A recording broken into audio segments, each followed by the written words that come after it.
Welcome to the Balking Dead, fellas, where there is no sleep for the wicked. Saturday, baby. If you don't know, you should know. This show is sponsored by Prize Picks. Go on over, use promo code PUBSPORTS. First $100 deposit, get yourself a first $100 match bonus up to $100. So 100 gets you 100 back, 50 gets you 50 back. Do something. We got lots and lots of sports going on today, guys. We're going to tackle 4 games here. Then we got UFC tonight. We got horse racing, all types of crazy shit. So tune in to Pub Sports and get you some fucking money. First game. Let's get to it. Red Sox and Rays, guys. We've got Garrett Whitlock versus JP, however the fuck you want to say Horizon, because I'm sure I'm saying his name wrong, guys. Both of these guys are openers. Both of these guys are going to be going a few innings. That's why we're going to look at no-run first inning here. Garrett Whitlock has a 0.93 ERA and 9.2 innings of work with a career 1.84 ERA. He's an elite back arm of a bullpen arm. Last time out, he went 4 innings in long relief. So today, he should go 4 or 5 innings today. And I expect a solid 4 or 5 innings from Mr. Whitlock. Horizon, on the other hand, has a 0 ERA and 5.2 innings and has been used as an opener this year, going 1 to 2 innings, preferably depending on the game. Today, they are expecting him to go a little more than 2. They need him to go 3. It will be a bullpen day for the Rays. There is no Yarborough or Mazza. They're bulk relief arms for the bullpen. So it will be a lot of mix and matching, and they're going to need the run for Eisen a little longer than normal. Boston has a number 10 bullpen ERA-wise, while the Rays have a 19th bullpen.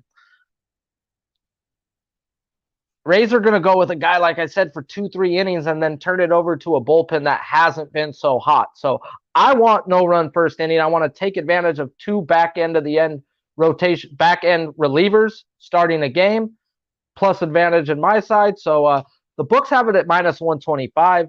Prize Books is giving it to us at even money because they don't give a damn how many you put together. They're not giving you plus or minus value. So, got to definitely look at the places and play the right spots if it says to be played. And no run first inning means I like it a lot here, and it is on my ticket already. Wander Franco is batting 393 and 1100 OPS, and Bogarts is batting 385 with the 965 OPS, guys. So, those are some players I would be looking at to play. Like I said, I would definitely want some Boston Red Sox bats, if anything, because Horizon ain't going to go that long. And who knows what you're going to get out of that. We do know what Garrett Whitlock is, and we know what the Boston Red Sox bullpen has been. So I could see a solid game from the Boston Red Sox pitching side. Who knows what we're getting with the Rays, but we know what we're getting in the first inning, and that's why we want to attack the first inning in that game. Next one, though, we got Marlins and Braves. Alyssa Hernandez versus Ian Hernandez. Guys, shout out to the chat. Smash the like. Hit the retweet. If you're in Twitter world, hit the damn link. Pop in. Shoot your plays out, guys. It's Saturday. Put your plays in the chat, guys. Ooh, that's some hot coffee. Ooh, hot, hot. Kind of like hot. I've been hot in baseball, so let's keep it going. Alyssa Hernandez, he's coming in with a 1-1 ERA with a 4.22 ERA off of a quality start versus the Phillies. Last year versus the Braves, he went 1 game, 4.2 innings, 7 hits, and 3 earned runs. Braves versus right-handed pitching are 9th in walk percentage, 12th in K percentage at 23.9, 13th average in OPS. Alyssa Hernandez had the same home road splits, but was a run worse at night. He is in a night game now. His K prop is at 5+ minus 130. It's at 5 on Prize Picks. There's really no value there in a minus 130 that you can get a push on, guys. So wouldn't be looking at his strikeout prop. I like his fantasy score over 23.5. I could see a solid 6 innings from him versus a team that, yes, the one time they seen him last year hit him, but this time of the year, they're about middle of the pack average OPS. So I could see him having about a middle of the pack game. He has gone up against the Phillies and the Angels, who have better numbers versus right-handed pitching than the Braves do. So just by looking into the 2 teams he's had played and now to who he's going up against, he can have a decent game going 6 innings, 2 runs today. And that right there hits easily with his fantasy score over. On the other hand, we have Ian Anderson, guys.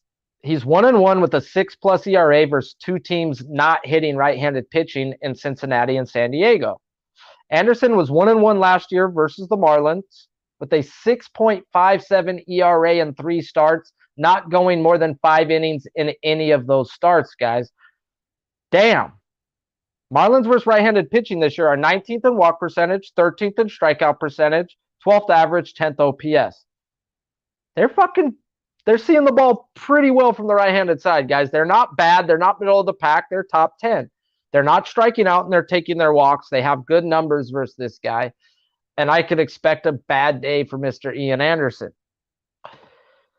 K-Prop's at 5.5, minus 145, and on Prize Picks it's at 5. Once again, there's no value in taking a K-Prop that a book is going to give you at minus 145 on your parlay at even money, guys. You're going to hear it a lot, and I'm not taking it if you're going to give me a minus 145 that I can get a push on. No, not today, Junior. Not today. So I would look at his under 16.5 pitching outs on Prize Picks for Ian Anderson. He hasn't gone more than 5 innings in 3 starts versus them, hasn't gone more than 5 innings this year, and you're telling me he's going to go past the 5-inning mark by his outs? That's the spot I'd be looking to fade at on Prize Picks is Ian Anderson under 16.5 outs. Batters last year, Hernandez, left-handers hit 282 while righties hit 245. Anderson 205, lefties hit while righties hit 236. Marcell Ozuna's batting 536 and 9 at-bats. Not enough at-bats, but definitely a good sample, like definitely seeing the ball for that small sample size. He's batting 271 this year, and he's coming off of no hits. This is what I like to look at and look for. I am on Marcell Ozuna over 2+ bases at plus 110.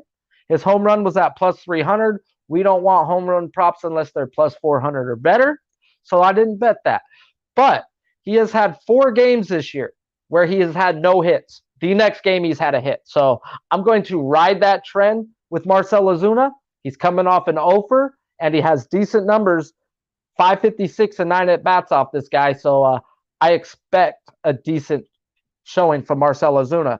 Taking the fact that Miami's bullpen is middle of the pack, so I don't have to fear in of some super elite arms to come in after Elieser Hernandez comes out. So definitely looking at Marcell Ozuna. Bet him over 2+, plus 110 on my bookie. Definitely love that spot. Matt Olson, he's batting 389 this year with an 1100 plus OPS. Can't hate anything to do with Matt Olson. Chisholm Jr. is batting 310 at bats, while Aguilar's batting 375 and 8 at bats for Ian Anderson. Not a big sample size, but definitely enough to be like, okay, these guys are hitting. I looked into their stuff, though. They're not hitting this year. So until these guys turn it around or show me something to bet on, I'm not looking at that to play their hitting props. But I definitely see Ian Anderson having a tough day today, guys. So, yeah, I'm looking to fade Anderson, and I wouldn't be surprised if Elieser Hernandez goes 5-6 solid innings today, guys. Next game out. 2 games on the board. Say what up to the chat real quick. We got Top Set, Nasty fucking Nate, Nilo. What's good, guys? The fucking crew, the soldiers, the fucking pub sports soldiers are here, guys. Good looking. Let's get into this. Bubik versus Brash. Oh, Titty Boy. Bubik, bro. I call Bubik Titty Boy. Why? I don't know. Because he sounds like a boob, bro. Who got boob in their name? So, you know, yeah, is what it is. He's coming in off back-to-back bad starts. But those were both versus division teams who've seen him 6 times for the last few years. So I don't really take too much into that. He now gets the Mariners, who are number 1 in walk percentage, 22%. They're top. Oh, man, sorry. Let's do that all over again. Number 1 in walk percentage, 22 in strikeout percentage. So they're walking the best in the league. They're not fucking striking out. Bottom 6 average, 13th OPS. So a lot of people are like, oh, fade Seattle versus lefties. They're not hitting. Well, the numbers say they're going to start hitting, guys. It's just a matter of fucking time. When you're walking that much and not striking out, those numbers are going to turn around. So definitely wouldn't be looking to not fade Bubik today. I do expect Bubik to go 5 strong, give up 2 runs, and that's going to hit his over fantasy score because they put it so low. Until Seattle does show and turn it around that they are going to hit lefties, you've got to fade them. So Bubik's score is way too low on prize picks for his fantasy score. Even though the numbers say Seattle will turn it around, you can't just expect them to or will them to. You've got to just look and see how they're playing. So until they're connecting, you could still just play the fantasy score under, because 2 runs, 5 innings, 3 strikeouts, he's over. And that's not asking too much from Titty Boy, guys. So definitely worth the spot. His K prop's at 5 plus minus 126. It's at 4 on prize picks. Definitely value if you're looking into that there. But like I said, this team walks the best and doesn't strike out. So I'm not looking at a guy who's not a strikeout pitcher to hit a strikeout prop versus a team not striking out. Like I said, I do like his over. I like his fantasy score, but probably his best pitching option on this, because they give you so many on prize picks.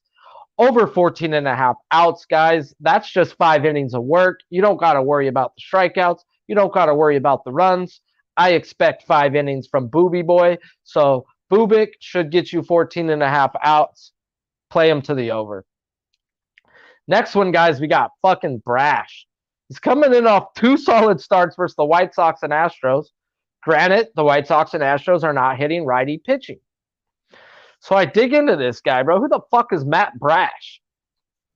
Nothing, bro. This is his first year in the big leagues. Played 1 year in the minors, and he never seen AAA. There's a lot of guys that don't see AAA that see A-ball, AA, and straight to the majors. They see something in this guy, and he has produced so far, guys. Going up against 2 solid teams. Granted, their numbers aren't there, but the players you're pitching against are definitely there. So he has looked good going up against some stacked lineups. Just those stacked lineups aren't hitting. Kansas City, 26 in walk percentage at 6.1, but they are 26 in strikeout percentage and K percentage at a 19%. I know a lot of people are looking at Brash's K prop, and to me, the numbers say no. Just it's up too high for the 2 teams he has faced. Granted, the Astros, they do strike out more to righties than they do to lefties, and the White Sox haven't been good this year versus righties. So take it in matter of team-by-team basis. Yes, the numbers say no, and I don't think Brash goes past the 6-inning mark, and a strikeout per inning isn't that bad. He could hit that, but I want more than that. I want my guys to be able to hit at more than 1.5. So the team he's going against says they ain't striking out. So they haven't seen him before, which is super advantage Brass. So first time through the lineup, he might have more strikeouts than the next few times. But once they get to seeing what this guy has to offer, the strikeouts will tend to come down. But he could rack them up like he has been. Like I said, no one has more than 10 at-bats versus Bubik, and no one on the Royals have seen Brash because he's only pitched 2 games in the big leagues. J.P. Crawford, guys, he's batting .333, and what did he have yesterday? He had an offer yesterday. We like offers. Offers, oh, I mean, you're going to get a hit the next day. He's had 4 offers this year, guys, and he has had a hit the next day 3 out of 4 times. So what are we going to do? We're going to look right back at him. 2+ bases, plus 112, and his home run is plus 900, guys. Damn! This guy is the hottest Seattle Mariner right now, and you're going to give me his 2+ bases at plus 112 and his home run prop at plus 900? Yeah, you're going to see a little bit of me today. Mariners have the number 5th bullpen, Kansas City the number 22nd. So once again, if you're looking at Brash's fantasy score, that's not a bad idea because of how good this Mariners bullpen is. And if you expect him to have the lead going into the 6th inning, you're probably going to get the win, which is another 4-point bonus. So you definitely want to take that in with fantasy score. Do you need the win? Do you need the quality start? How long do you expect him to go? And how good is your bullpen? Because if you can't close out that win, you're not going to get those fucking points. And fantasy score, we need them points. So this game, I'm looking at some J.P. Crawford just because how hot he has been, and he has given us the offer, and the offer is what I look for. Last game on the board, my favorite game on the board, Padres Dodgers, guys. Man, oh man. Dodgers are humming. Humming. Tyler Anderson versus Hugh Darvish. Tyler Anderson's coming in off back-to-back good start versus the Rockies and Cincinnati. Rockies smoke lefties. Cincinnati don't smoke lefties. He has a career 4.59 ERA, and I do expect some regression from Tyler Anderson. Padres versus left-handed pitching are top 5 in walk percentage, 11th in K percentage, 14th average, 9th OPS. Anderson's K prop is at 4 plus 124 and at 3.5 on Prize Picks. His fantasy score is 18.5, and that is sharp. I could see an 18 or a 19, guys. That 18.5 is sharp. Darvish, he's 1-1 this year. 2 great starts, 1 bad. Big splits last year, guys. 3.38 home compared to his 5.5 on the road, and a 3.8 night compared to his 5 ERA during the day. We've got him at night, and we've got him at home. The 2 places he likes to be and the time he likes to pitch at, guys. Last year, he was 2-3 with a 2.7 ERA and 5 starts versus the Dodgers, going 6 innings in all but 1 start. He's really good versus the Dodgers, guys. Dodgers own right-handed pitching this year. 2nd in walk percentage, 25th in K percentage, top 3 average, the best OPS. His K prop is at 6 plus minus 102. But I want his fantasy score, guys, over. It is way too low for a guy who goes 6 innings versus this team. That's 18 fucking points just off of 6 innings, plus the 6 points for a quality start. That's 24 before the strikeouts or runs. This is stupid. They're being way too disrespectful to a guy named Hugh, and a guy named Hugh will be on my ticket because Hugh will win us and you a lot of money tonight, okay? He owns this team, guys, straight up. The Dodgers, yes, they do hit right-handed pitching, and that is something to take in after, but the Padres do hit left-handed pitching, so there's a little bit to counter that right there. So I could definitely see a quality start, 6 innings, 2 runs or less from Hugh Darvish today. I don't know if the K's will be there or not. The Dodgers are not chasing. They are taking their walks and are very patient. But if you get them on that 2 strikes, then they will chase, guys. So it's all about wearing the count, and you got to take advantage. Hosmer, in 15 at-bats versus Anderson, is batting .353, guys. And he's the hottest Padre average-wise, batting .388, and he's on a 4-game hit streak. But we know who we want with a lefty on the mound, guys. Manny motherfucking Machado, guys. Straight up, that's the guy you want, Manny Machado. This guy owns lefties, and he has a issue with the Dodgers, to say the least. I mean, they didn't re-sign him. He don't care. He got his money, but he loves to stick it to him when he can. Trey Turner, he's batting .625 and only 8 at-bats versus Darvish. Not a big sample size, but enough to tell you .625, damn. He's on an 8-game hit streak, and his 2+ bases is at plus 112. Dodgers have an elite bullpen, where the Padres have an elite back end of the bullpen. If Darvish has the lead and hands it off to them, they should be good to go.